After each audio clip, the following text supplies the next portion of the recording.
कटक महानगर निगम शांति कमिटी नहांती सबु संप्रदायर प्रतिनिधि एने प्रेसमिट्र अभियोग आनी सर्वधर्म समन्वय कमिटी भाईचारा आज कटक विश्व दरबार में सम्मानित होता बेले सहरर भाईचारा पालन को नहीं प्रश्नवाची सृष्टि कर सदस्य माने कटक महानगर निगम में भाईचारा को अतुट रखा एवं विभिन्न पूजा पार्वण को शांति श्रृंखलार सहित पालन करने महानगर शांति कमिटी नाम एक कमिटी कार्य कर किंतु एथिरे जाति धर्म वर्ण निर्विशेष सबु संप्रदायर प्रतिनिधि नहांती बोली अभियोग आनी सर्वधर्म समन्वय कमिटीर सदस्य। कटक सहर हूँ भाईचारार सहर। भाईचारार अर्थ जहाँ मु बुझे से हूँ हिंदू मुस्लिम सिख ईसाई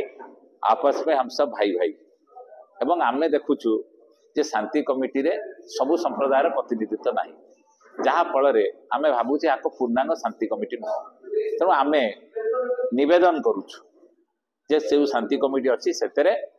सबु संप्रदायर लोक नहीं प्रतिनिधित्व करा यार जो अच्छा अध्यक्ष कलेक्टर डीसीपी गवर्नमेंट को अनुरोध करूँ रिप्रेजेंटेशन दबू जे आपड़ यहाँ शांति कमिटी चेंज करते शांति कमिटी जो मैंने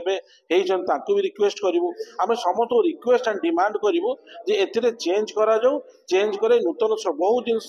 पुराना कारू चली आसे जो पर्यटन ता एगेन्स्ट कि विरोध कि रेक्टिफिकेशन करा आईन कानून चेंज हो गया बहुत समय तेणु जो समय लोक आवाज न उठाती से आसेने लोकलोचन को ये देखिए आप कटक सारा ने बहुत लोग बहुत दिन कहते समस्त भितर यहाँ कहूँ जेटा कौन शांति कमिटी ना पूजा कमिटी किंतु फ्रंट को आसी कहीं कहूना कि प्लाटफर्म रे आसुना तेणु आमको यहाँ गोटे प्लाटफर्म आसी गवर्नमेंट को आनी जो यहाँ आमर विरोध एवं डिमांड।